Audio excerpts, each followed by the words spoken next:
Hello, everybody. Welcome to Webinar Wednesday. My name is Martijn Lofvers. I'm the Chief Trendwatcher of Supply Chain Media. I'm also the Editor-in-Chief of Supply Chain Movement. That's a quarterly magazine in Europe, in print and also digitally, but also a huge group on LinkedIn.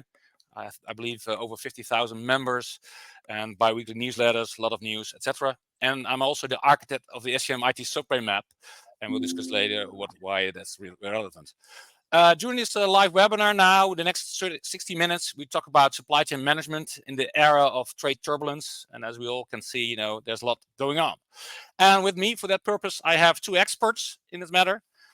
First, Andy Simmons has been working since 2006, first for MRO, then later on for e2open. Welcome, Andy. Thank you. Good to be here. Thank you for having us. Yeah. Appreciate it. And maybe, what makes you tick if you talk about all this turbulence? Well, what makes me tick, I'm ticking a lot faster these days, I'll tell you that.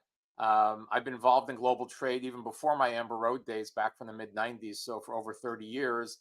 And I've always said that I love this job because there's always something new, but I never had any idea how much new stuff would be coming out daily, hourly. So what makes me tick is that it's never the same thing. I used to say it's never the same thing day after day. Now it's like never the same thing hour after hour. So it's a very exciting field to be in these days. So yeah, we'll talk about this all this stuff in the next 60 minutes.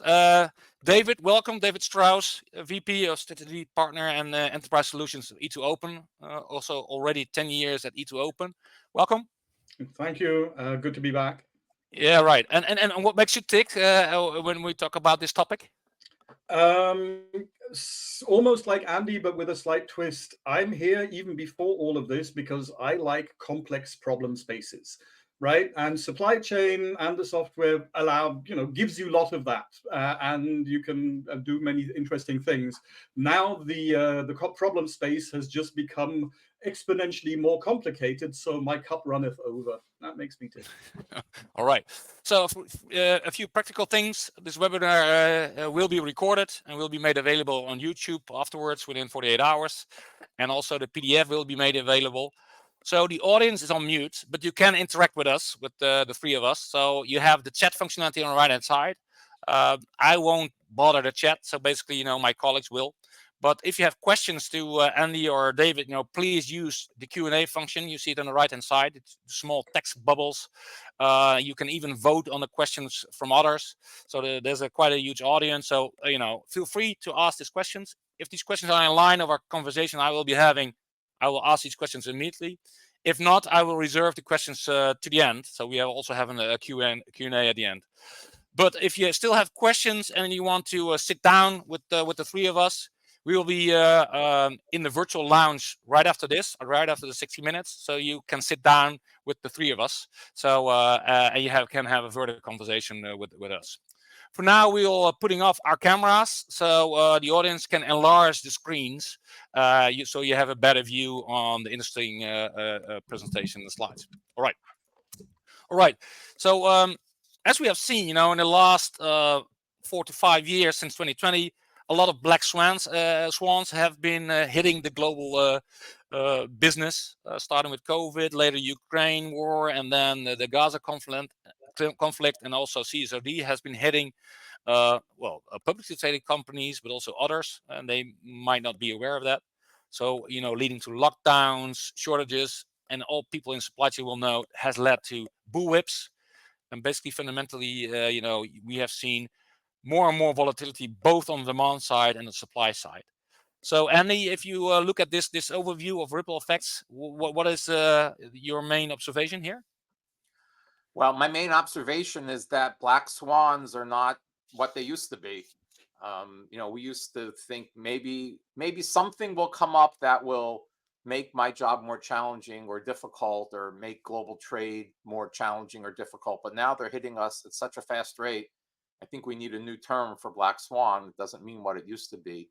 And as we'll talk about today, you just never know what's going to happen next.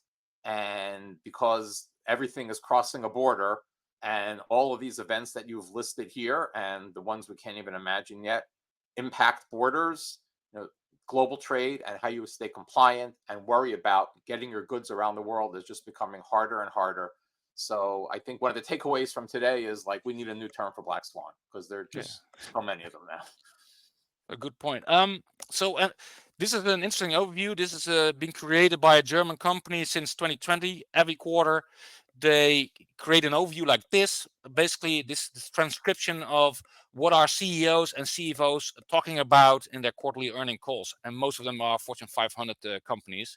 So as you see here, the further right you go, the more they were talking about certain topics. Above the line, that's a growing effect, a growing mentioning compared to last quarter. So one of the major things, I've been tracking this overview since 2020. Basically, since 2020, supply chain has been mentioned by CEOs and CFOs in the quarterly earning calls. We all know it because of the previous slide with all the black swans. But in the last 1.5 years, AI is everywhere. Either AI and Gen AI was all of a sudden, and they came in the upper right quadrant out of nowhere 1.5 years ago with the launch of ChatGPT. So that's been over there. Reshoring is also there, but it's growing. It's not growing anymore. So it's more on the left hand side. So it's still important, but to the lesser extent. David, if you look at this, what is your major observation when you look at this from your point of view? I think definitely the fact that Gen AI sank below that 0% horizon, so where it's less important whether it's big or small, that's a big change, right? 12 months ago, we thought that everything was going to be AI and we were not going to do nothing else. Well, this is probably an example of the famous trough of disillusionment in the hype cycle, right? That's where we are now. And now the actual finding the use cases that make commercial sense, that hard work is starting now, right? So that's one, I'll say. It's interesting to see supply chain down there at the bottom right, together with AI, as big and fading in importance. We don't mind being fading in importance because it means that supply chain is doing its job. I suspect supply chain is going to go back up to the top right. And of course, we know that a lot of the topics which were on the top left in Q4 will jump to the top right, but that's actually what's driving our topic for today. So yeah, and Andy, if you look at it, and maybe reshoring is remarkable in the upper left corner. Yes, reshoring is really a subset of the T word, tariffs, right? Yeah, that's what we're going to be talking about today. But so much of what you're seeing on this chart is really impacted by that one word, tariffs, and it just has such a like an octopus effect, right? The tentacles are everywhere, and that's what we're going to be focusing on today. So another recent study from Gartner this month. So Gartner has surveyed 192 CFOs of large companies around the world, and the most important finding is that 59% of the CFOs expect their organizations to absorb less than 10% of tariff impact in their cost base, meaning this 59% of CFOs will pass on the tariff impact to the customers, and the rest, the 41% of the CFOs, will absorb some part of the tariff raise, but only to 50% or so. So, in other words, most of the CFOs expect that the customers, their clients, will feel it, that there will be cost raises because of this tariff announcements. So Andy, what does these kind of figures say to you? Well, what that says to me is that if people didn't understand what a tariff was before, they're certainly going to understand it now. I used to have to explain to people in my line of work, among the many things I deal with, are tariffs, and people go like, what are those? I don't get that anymore. So you have a 25% tariff increase. According to this survey by Gartner, 73% of this tariff increase will be passed on to the end customer, consumer. So now, well, you can do the math. So that is big. So maybe that could be increase of price of up to 20%. Yeah, I mean, That's what they say now. And if you, I'm not familiar with this study, but I'm sure you'll share it afterwards. Yep. That's their wish. It's definitely the wish. Well, we're not taking it out of our margin. That's what every CEO will say. Well, of course, what else are they going to say? Now they're going to say, well, we're going to try and push it downstream. I suspect that there will be a cycle. They try that, the customers rebel, and then the pressure will go even more upstream, right? They're going to try to get the suppliers to eat some of the cost. Now, lots of suppliers have already said they're not able to do that, but I think there's going to be a back and forth between on the demand side, on the downstream side, inflationary pricing, and on the upstream side, trying to squeeze the suppliers because they're the ones who always get it. Right? It doesn't matter what Black Swan. No, yeah, and you're right. This survey I will share with you, but basically these are intentions. You don't know what's happening. Yeah. All right. Two slides briefly about e2open. e2open is a supply chain software vendor. So this is the overview I'm creating every year. This is the SCM IT Subway Map Europe. So this is last year's version. I'm busy with this year's version. So basically, this is an overview of all kind of supply chain software types like ERP, WMS, TMS, etc. Yes, and e2open is also on there. And this zoomed in is the positioning of e2open. As you can see, and we'll end also this presentation at the end about the portfolio of e2open. You see a broad range of application and also some acquisitions. We mentioned Amber Road, but also Blue Jays there. Even Esno Payday is Steel Wedge. The overall view and good point about this, it's all SaaS, kind of applications. So David, what is your opinion if you look at this? What can you say about e2open? Well, it's a really exciting place to work for because we have a very broad portfolio and hence can address our customers' business challenges in many different ways. If I look at this in the context of today's discussion, and especially your first, or I think it was your first slide with the ripple effect, yep.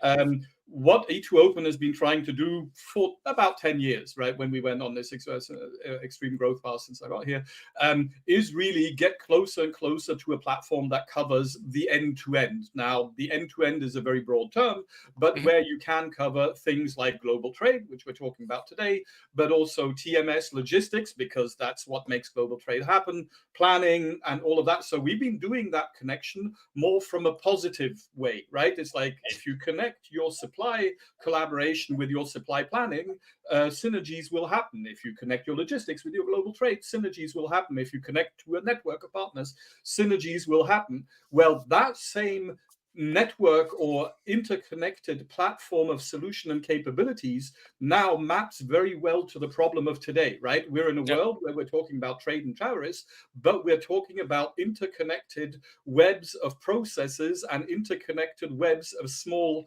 catastrophes and ripples and things like that. And how do supply chain deal with that? And what kind of software tools help in that environment?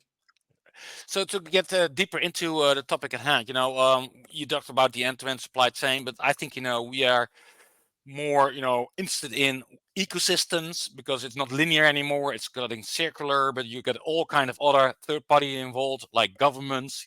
Hence the tariffs. And this is the representation of the ecosystem of household products. That's the world of Unilever and Procter & Gamble. And as you can see, there are black arrows. These are the flow of goods. Well, you'll see a lot of blue arrows, data flows. That could be custom and logistic documentation.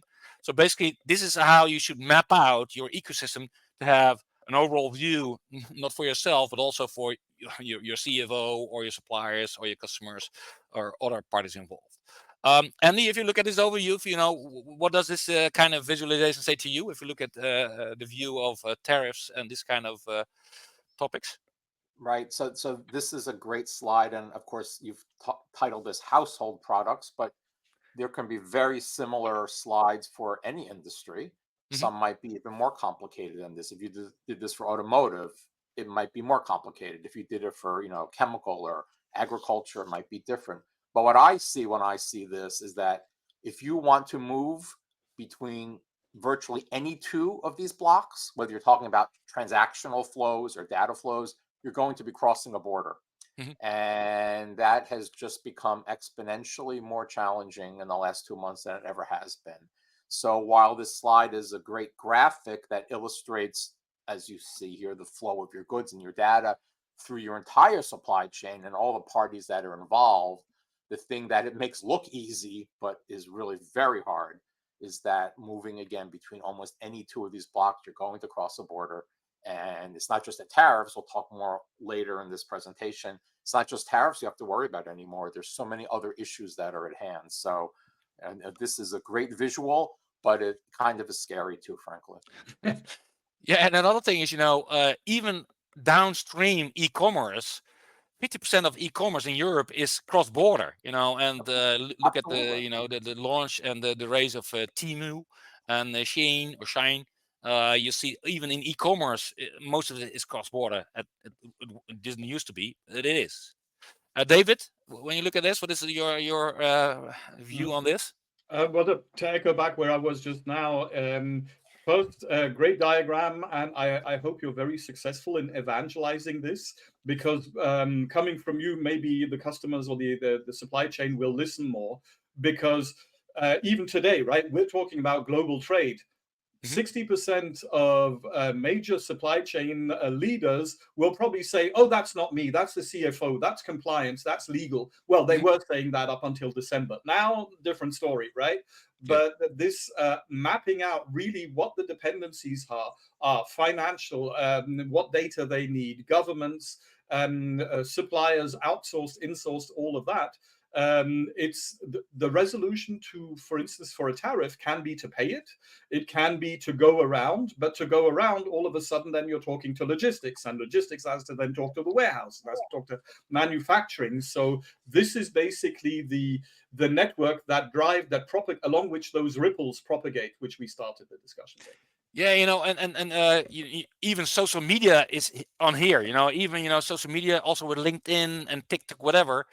Talk about tariffs that will have an impact, and it will be mentioned and across social media, whether it's TikTok for consumers or LinkedIn for B2B. You will see the effect on that. Absolutely. And when we go to the supply chain more in depth, and maybe then we talk about the complexities. So Andy, so what are supply chains look like now if you look at the global view from your side? Well, I think the biggest thing that we're seeing in supply chains now is the rise and fall of free trade agreements. And I think we're already seeing this in Asia, where China is now trying to dump a lot of their products onto other Asian countries, and therefore those countries are now trying to erect free trade agreements among themselves and to block China. So trade in that area is becoming more challenging. I just looked the other day in the EU and in the European countries, on top of the 80 or so existing free trade agreements, there are 30 more. In other words, another 30 or 40% more that have been negotiated and are being ready to be implemented, but haven't been yet.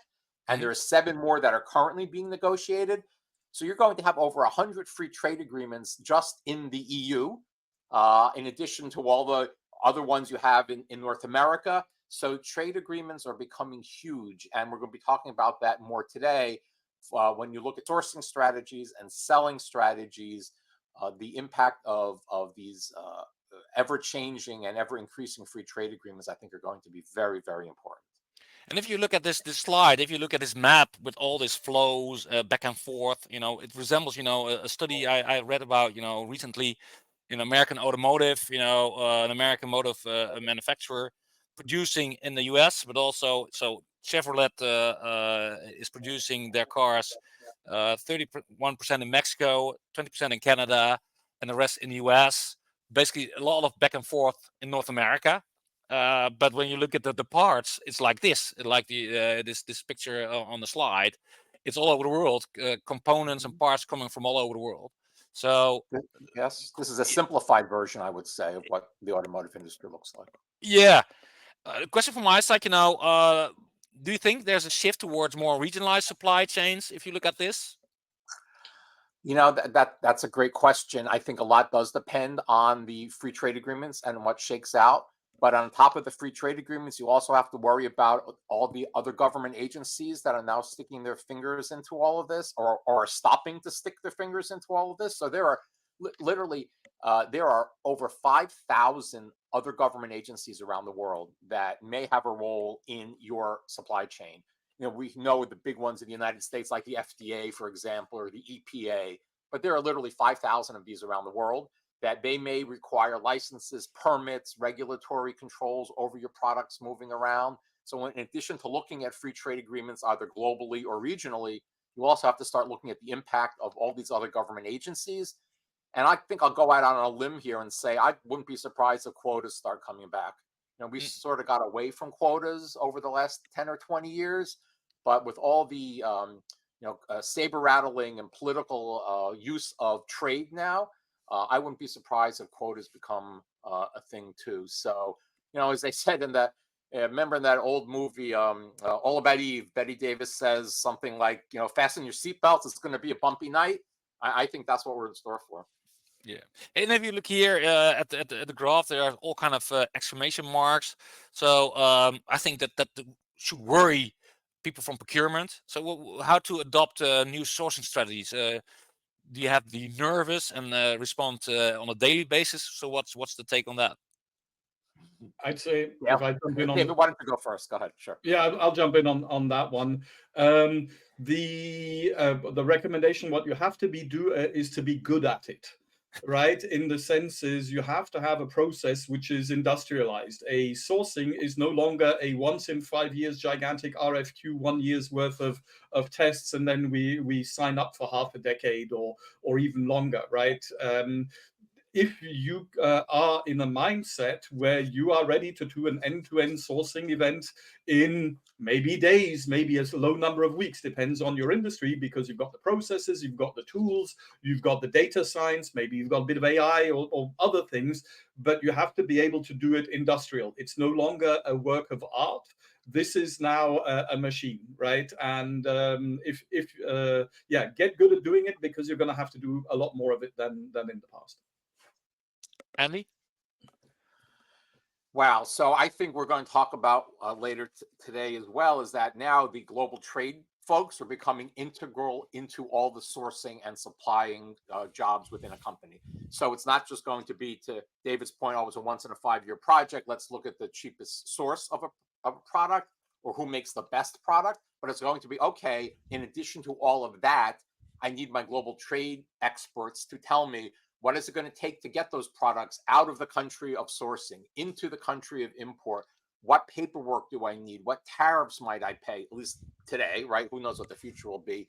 But there's so many intricacies to sourcing now. Like David said, it's not just a once in a decade RFP, and then we can take a vacation for 5 years and worry about it. These things are changing every day, and so the global trade experts in a company are becoming integral, and not just into sourcing, but also to selling. Right? That's on the other side of the supply chain too. When you want to get your goods to a customer, it's so complicated now. You just need to be informed of what's going on 24/7. Yeah. And I'll just jump in there with one last thing about the previous question which you had, Martijn, about the regionalization. The wish and the desire is there. It was already there years ago, a bit of deglobalization, nearshoring, friendshoring, that kind of thing. That's 3, 4, 5 years old. Now the accelerator has been pressed. However, if you look at the McKinsey, Knut Alike, was it with you that we had a webinar where they did a study 3 years ago on what is actually possible, right? To redo, and it was less than 35% of global flows which you could really bring close, and the rest it's just not feasible. No. So final question about this part, Andy. So why does this current situation represent a unique challenge? Well, I think it represents a unique challenge for my colleagues, certainly, because now the global trade professionals in a company are the go-to people, right? So where I hear from my colleagues that they used to have to scream for attention, that those days are over. Everybody wants to know what we think, and what do we think is going to happen tomorrow, next week? How was what is happening today impacting me? So the unique challenge if you look on one side for the global trade professionals is now everyone wants you. So that's always great, right? Mm-hmm. But on the other side, it's like, but I still have to do my day job, right? Which is make sure that, today I can cross a border and not end up in jail, right? So it's a huge challenge, but I think it's one that we're all really welcoming because we don't have to scream for attention anymore. Everyone is like, call the global trade folks, ask them what they think, right? So I think it makes, you asked at the top what makes me tick. I mean, this is even more exciting now because we don't have to justify what we do anymore, right? And maybe, to build on that, what can we learn from your experience and your colleagues, and what can we learn from the black swans like COVID and the war in Ukraine hitting the supply chains? Do you want me to take that, or do you want David to take that? No, first you have the most experience, I think. Sure. So what we can learn from that is that you really need to stay informed, right? I think to state the obvious, knowledge is always power, but to stay informed now is even more important than ever, to understand for what is happening today or what people think is going to happen tomorrow. You need to have sources of information to become the experts, right? People are going to go to you and say, hey, what do you think this tariff on aluminum is going to do to my business? Or what is the new free trade agreement between these two countries? How is that going to affect my sourcing or my selling? So there are so many sources that are available.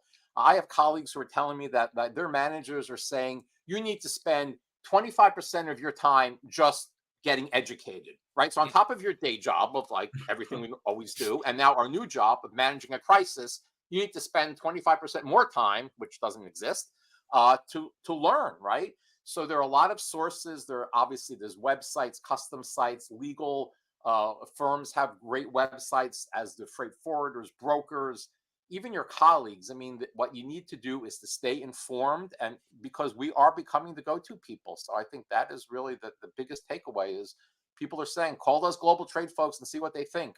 And you want to be the expert. Yeah, and the good news is that the people who are in this webinar, they are learning a lot. That's one thing.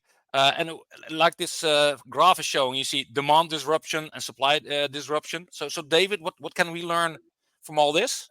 Well, the interesting thing about this visual, this is probably about a year old, right?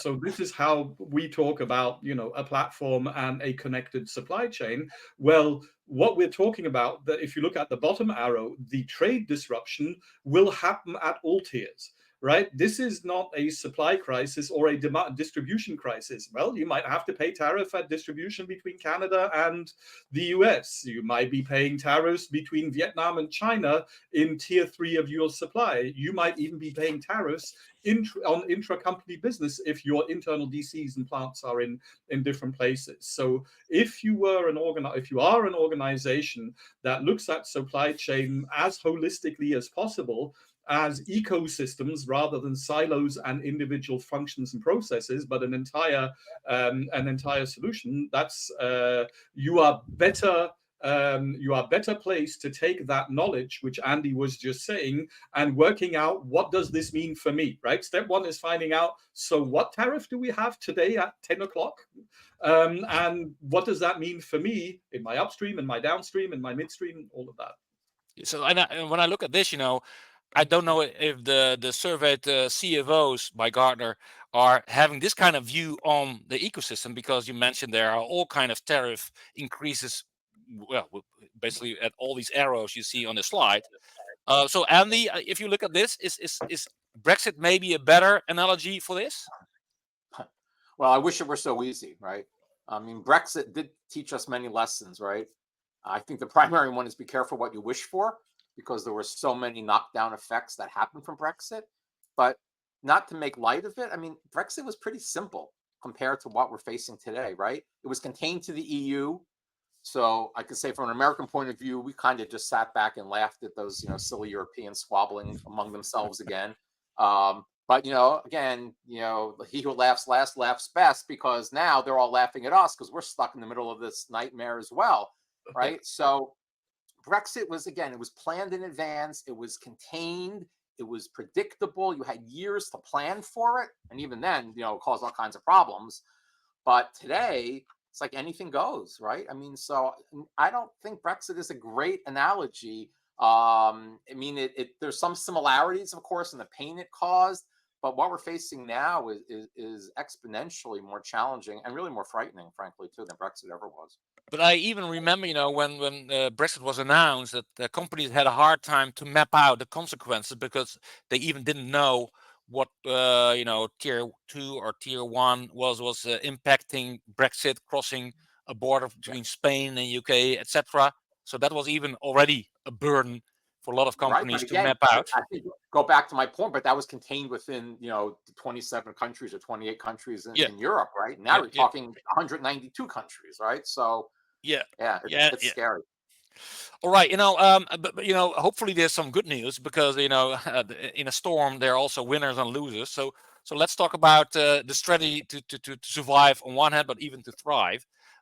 So back to you, Andy. So what is the upside? What are the steps for supply chain leaders?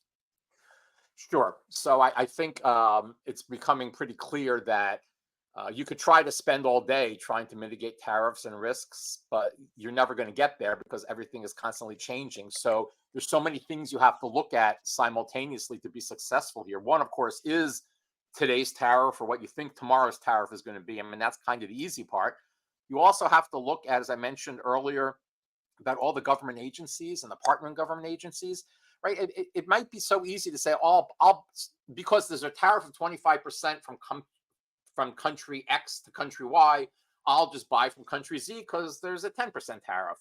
But you may find out, wait a second, for my supplier to export out of country Z, they need to get a license from the ABC agency, which I don't even know anything about that. All of a sudden, they have to start applying for a license. Or maybe the country you're shipping into now has an agency that's going to require a permit or a document.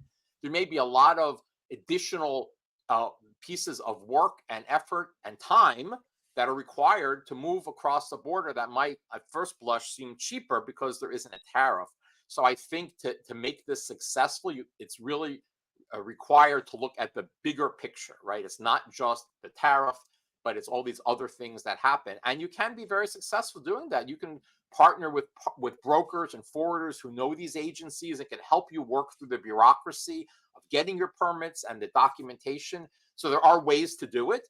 And you can be very successful doing that. But again, to be successful, the picture is not just, tariff A is less than tariff B, so I'll buy from country A. I mean, it just doesn't work that way anymore. No, I know. This mentioned below, systematically map your supply chain network or supply network. So Andy, I hope and expect that companies have already done some supply chain mapping. And what's your experience in that area? Yeah, well, people are doing it and they're finding it's really, really hard, right? Because you want to buy from a certain supplier, but they may have to source from another supplier. And this is where that whole the CSRD you mentioned comes in. There's CBOM in Europe for the carbon issues. And there are so many of these other issues that have multi-tier levels, right? There's the whole the Chinese Uyghur labor issues and so many others. So yeah, people are mapping supply chains and they're going, yikes, this is really complicated. I don't know, right? So there are tools out there. There are companies and technologies out there that can help you do that. It's very important to systematically map out that supply chain because 3 layers down, something might have to cross the border and someone needs a permit and they can't get it, right? Well, crap, then that supply chain is not going to work anymore, right? So again, so many layers to look at. So it's like a 3D map, right? It's not just, tier 1, tier 2, tier 3. On one axis, if I can remember my high school math and algebra, but then you have the Y or the Z axis, where now you have to think about the requirements at the different levels, and then the other axis, the tariffs at the different levels. So it's becoming really, really challenging. So David, what are the already taken steps for ESG, for example, and especially in Europe? Is there something that already has been done? And like Andy, I couldn't not mention that one of those providers who can help you map supply chain happens to be e2open, right? And we know the market fairly well, and it's quite interesting to watch the change now, because previously a lot of it was driven by this sort of forced labor and embargoes and people who are under sanctions, that kind of thing. and you were looking at people and companies, right? That's where a lot of the solutions came. All the ones which came, oh, we have AI and we've got all the Google data. Don't worry, give us some money and we'll map it from the outside in, which is fine if all you are mapping is relationship between entities, human beings or legal companies, legal entities. However, now with tariffs, right? So it already helps, right? It helps to know who you're buying from, maybe to at least have a visibility to your critical tier 2 suppliers who are supplying your tier 1. That's great, right? Because you now know who to ask the question which you should have asked them in the first place, which is, okay, what's the BOM, right? Dear Mr. Tier 2, what's the bill of material of the thing that you are selling to my Tier 1? Because it might have, let's say, 10 components, 3 of them are packaging, 6 of them are harmless, 1 of them comes from China. Okay, that's the one I'm going to want to go look at. So doing a BOM discovery rather than just a partner discovery is now becoming so much more important in the tariff world. And yeah, that's what people are probably rushing to do now, right? Because it's no longer countries, it's specific product country combinations which are now in play. So, however, anyone who's done their homework previously because of the various laws is now in a better starting position to go and deal with this latest blue swan. Yeah. So there is a difference between the mitigation of tariff-related risk in this matter. Oh, it's completely right. It's interesting actually because previously it was more about risk management, right? You were doing probabilities. With tariffs, it's not a probability. A tariff is paid or it's not paid, and it's not sort of, oh, I'm going to absorb a remaining risk of 2%, which is what you do when you're scanning for restricted parties. Now it's I need to get very precise to understand what the financial and economic implications are of what's happening now, and if I change something, that I make sure that I don't change the flow from one tariff and then go over there where there is no tariff, but the license costs more than the tariff. Then you haven't won anything. Yeah. So the questions are coming in. One of the questions, will the slides be sent out afterwards? Yes, they will. Another question is about what SME companies could do. We'll talk about that later. But first, Andy, what is the impact of these tariff changes, and how can companies balance cost and compliance? Right. So that's really a great question, because if you want to, first of all, you have no choice. Like David said, like it's black and white. You have no choice. You have to pay the tariff, right? And compliance, you have no choice either, right? You have to follow these regulations or bad things are going to happen. So it's going to become even more important to be able to do that efficiently and cost effectively, right? So clearly there are software applications out there that can help you automate everything that needs to be automated. And there are ways that you can sort of improve your existing software technologies, maybe upgrade or expand the footprint of the software technologies. But clearly the use of technology anywhere where it can be used in a company is going to be so important in terms of managing the costs of all this. And it's very obvious that the costs of doing business are going to go up. You just mentioned at the top about the CEOs discussing the tariffs. Everyone's talking about that now. So everyone is going to be worried about costs. I think it's going to be clear that the justification for the use of technology and obviously the expense of procuring technology, I think that's going to become easier, because now it's like, hey, I'm barely getting by with what I have now and the people I have now. And now all of a sudden I have all these other things to worry about, right? I can't do that. I need to have technology to help me. So I think where we're going, at least what I'm hoping we're going to see, is less of a sword fight for the justification of global trade technology and more usage of it throughout a company, where in many cases now it's siloed. But you could evade certain tariff raises. When you look at free trade agreements, you can source somewhere else. So that's also an alternative, or not? Well, I wish it were that easy. Yeah, you can. I mean, the answer to your question at the highest level is yes, of course you can.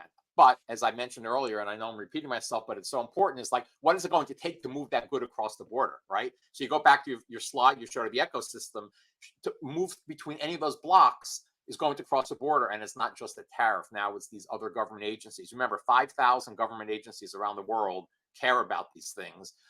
And almost every client, I would say 100% of the clients I talk to have some government agency involvement in their trade. So sure, you can switch sourcing, but you have to look at all these other aspects, right? It's not just dollars and cents anymore, or it never really was, but more than ever now, it's all these other qualitative compliance issues that you need to take a look at, which may make a cheaper good not cheap, right? Or you can't get it in time because you need to apply for the license, which sometimes isn't easy to get, or you need to create certain paperwork. So there's many aspects you have to look at. It's not just, oh, I'll just source from a cheaper country. It just doesn't work that way. Sorry. And if you source from a cheaper country or one which is less in the crosshairs, everybody else is going to be doing that, right? It's the free market economy, so all of your entire competition is also going to rush to those suppliers. And there's a reason why you used to source from far shore, because it was probably cheaper. Now, if you're going to be near shore, it's going to be more expensive. If all of your competition is jumping on the same limited pool of near shore suppliers, then the power of the market, they're going to raise the prices. So you're going to have to do it again, basically. David, which tools should the supply chain and also trade compliance professionals have at their fingertips for this purpose?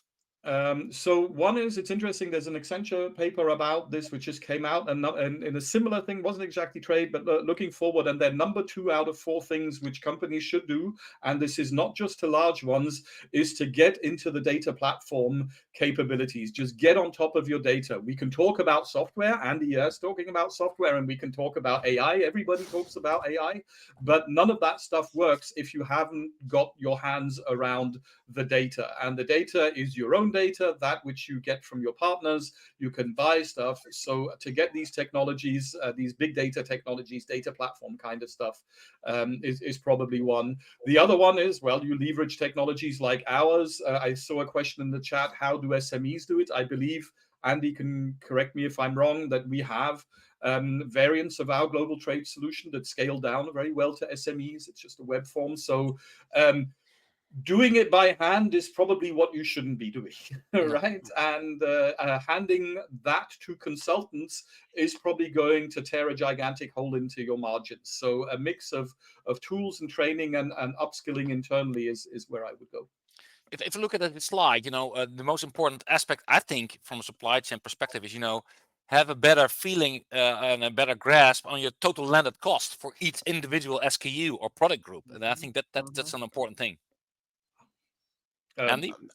I think that's absolutely true. I want to go back to add on to one thing that David said in terms of what to have at your fingertips. I think your relationships with your customs brokers and your freight forwarders is now more important than ever, because things are happening so fast at the border that you won't, unless you have a representative there, an agent there, to use a legal term, who has your best interest in mind, you're not going to always know what's going on. So I think another thing to have at your fingertips is going to be the very, very strong relationship with your customs broker. And your customs broker and these kind of entities will help you to have a better understanding of your total landed cost, isn't it, David? Right, of course. Well, the landed cost, again, is obviously not, but it's not, the math is complicated because it's not just a tariff, right? Many countries have additional taxes and fees that go on top, right?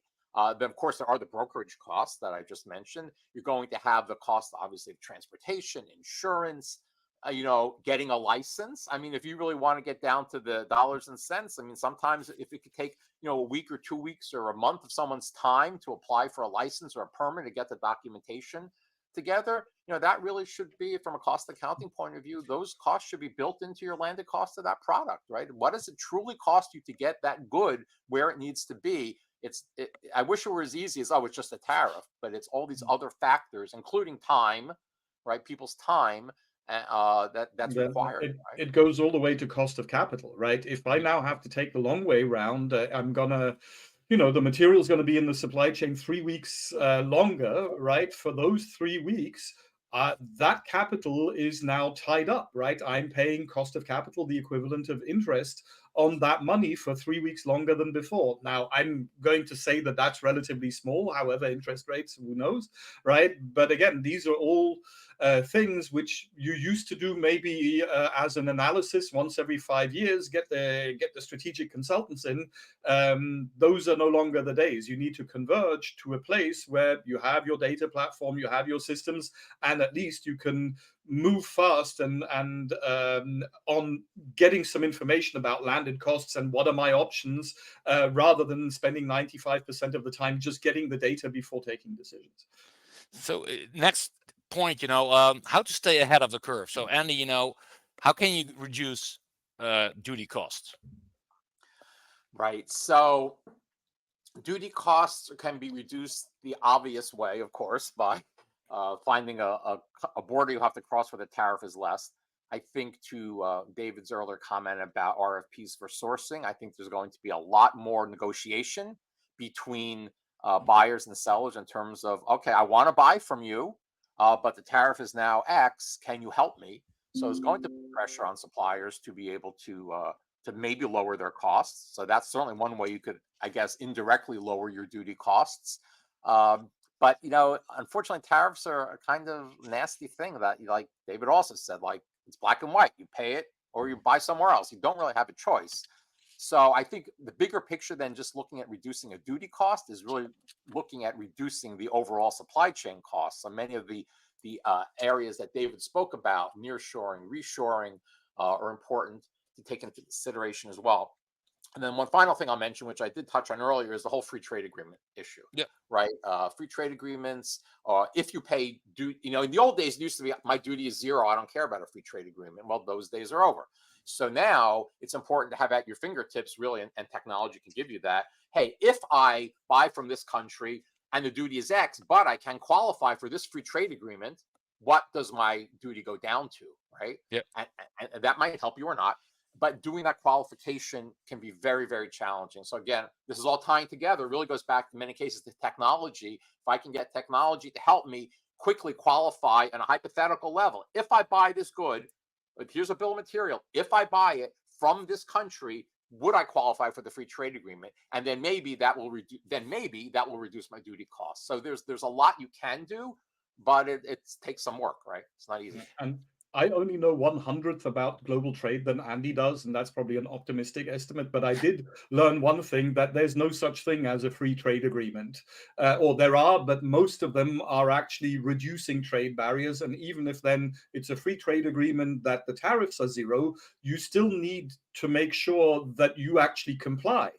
Right, that because they're not, most of them are not free for all like the European Union. They apply to certain to certain categories of materials. You go back to those 5,000 agencies which Andy was talking about. So you got to keep your make sure that you have your data and your processes on top of that for execution. Okay, I've chosen to source for somewhere else because I did have the knowledge that free trade agreement is really genuinely going to help. I got to now make sure that I've got all my compliance documentation completely tied up, because the worst thing that happens is if you assume you're under a free trade agreement and you're not, because then they come back and check the papers in wrong, and now your CFO is going to have to reopen the books from last year. They love that. They really, really love restating retroactively. So the execution is important as well. So briefly, a quick question from the audience. Andy, will the current dynamics result in greater interest in free trade zones and free ports in the US and elsewhere? What do you think? Oh, the answer is absolutely. That's a great point. Yes, it already is happening, right? People are now who didn't want to bother. Again, everything in global trade takes work, right? I mean, that's why we have a job, and that's why people pay us. But setting up a free trade zone is not easy. Setting up a bonded warehouse in the EU is not easy, right? But now, of course, if it's going to save you, a lot of money, then all of a sudden people are like, oh, maybe I should take a look at that. So absolutely, the use. I'm so glad someone asked that question. I neglected to mention it. The use of free trade zones. Foreign trade zones in the United States, bonded warehouses in Europe and Asia are becoming much more. People are asking about it much more often. They're becoming much more utilized and really can have a huge benefit, whereas before they may not have been worth the effort. All right, getting to the benefits, overall. So you have to have some tools at your fingertips. So maybe, let's start with David. Quickly, what are the benefits, and how should you justify all these investments for the tools you need? Well, I think paradoxically, right, we will have better data for ESG. So at the moment, everybody's worried about money and finance and kind of the environment, and the social labor is gotten in the background, but we're accumulating the data to be able to do that kind of verification as well. Just from a compliance perspective, of course, if you map out multi-tier supply chains properly and in the system all the time, you can find synergies, you can find efficiencies, you can find waste, you can find risk in your supply chain. So there's a lot of emerging value from having that data, no longer in a once every 5 year we get a bunch of interns exercise, but supported maybe by live software, but at least by advanced data platforms. I think that's one. I mean, there's more. Funnily enough, again, it will help in a very small way potentially with the environment, right? Because through nearshoring, the transportation lanes are going to become shorter, right? It used to be, oh well, oil is so cheap, and ocean transport is so cheap that it's worth shipping it all the way around the planet, never mind the ecological cost. Well, now it's like, yeah, doesn't matter that it's that cheap, because once I am there, I have to pay all these tariffs. So the nearshoring option is actually better for the planet. And of course, that has virtuous cycles on my brand and things like that. Yeah. I had a webinar a few weeks ago about supply chain risk management, and basically risk management is like an insurance policy. So, but it will come at a cost. But you have benefits. So basically, you feel more secure to do business. Andy, I do want to jump in with a metaphor on there a little bit. It's about reducing risk. That's where it used to come in. Yeah. But based on everything we've said today, right? Trade compliance now, instead of just being self-defense, you can actually use it in offense, right? You can run these analyses proactively, not desperately on the back foot, to make sure that you stay as profitable as your competition, or maybe even gain some competitive edge. I might be a bit optimistic on that. Andy, you can pull me back from the edge, please. I think you're right. I mean, I think one of the benefits from a selfish point of view is the work that me and my colleagues do is now we don't have to justify our existence anymore, right? That like you said, we used to be like those people in the corner who like manage risk and just go away and call me when there's a problem kind of thing. Now we're becoming integrated into a company at every level. So I think that it's, again, selfishly, the benefit is that now people care about us. But I also think that the benefit beyond compliance is the actual, I sort of pivot back and forth. The dollars and cents are important too, right? I talk about risk and compliance, but now it's also the benefit is it's not just where am I going to be compliant, but what is my total landed cost going to be, all things considered. And again, the big all, I mentioned free trade agreements, and I'm glad someone else mentioned foreign trade zones of bonded warehouses.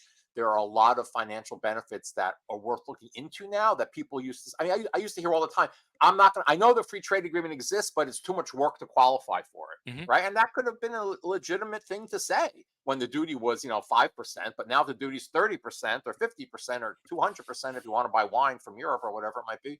All of a sudden now, something bubbles up to the top that wasn't even in the tank before. So I think there are just so many moving parts and many, many benefits beyond the nuts and bolts of compliance. I'll drop in with another one. It's selfish in a way. So the team that I lead from a solution consulting perspective, we're all about multi-application, multi-process, plug logistics into global trade, plug supply into planning, into logistics, all of that. And those transformational discussions where you're looking at a supply chain of a large enterprise or any enterprise holistically and not in silos. And that's been incredibly hard. They all want to do it, but once you get stuck into the project, it's like, yeah, we're going to do end to end, but each department is going to do their own, right? So the silos are incredibly deep, right? And we've tried from the inside out, hey, look, there are your friends over there. They have the same logo on their email signature. Work with them, and it works a little bit, and then people fall back into their own habits. This is going to force organization to say, oh my God, my supply chain consists of distribution, demand planning, S&OP, supply planning, compliance, inbound logistics, outbound logistics, manufacturing, scheduling, sourcing, settlement at the same time, right? Or at least some of that they're going to look at it all together, and anybody who insists on remaining in their silo will no longer be relevant to in the past. They were the opinion leader and could always drag the discussion back to the smallest possible solution. I think this will force organizations, because it's a once in a generation or once in 80-year shifts which are happening here. At least the survivors will have to trend much more rapidly into this area. It's no longer, oh, we'll do a 5-year transformation evaluation. Not happening. So you will discuss it briefly, but you touch upon resilient supply chain.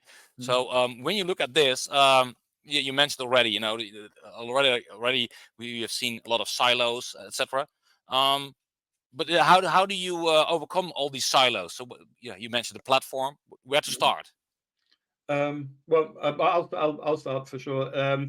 Definitely value, right, is something which is emerging.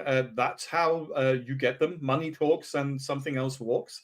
That instead of logistics saying, well, I'm doing my on-time delivery is 97%, and suppliers saying my OTIF is also 96%, but somehow my costs are still going up and my customers are not satisfied, to actually work out exactly what are the value drivers across that end-to-end chain, using, like it says here, the data, right? You connect the data, you connect the processes, you connect the silos. Very simply, we're not asking to boil the ocean.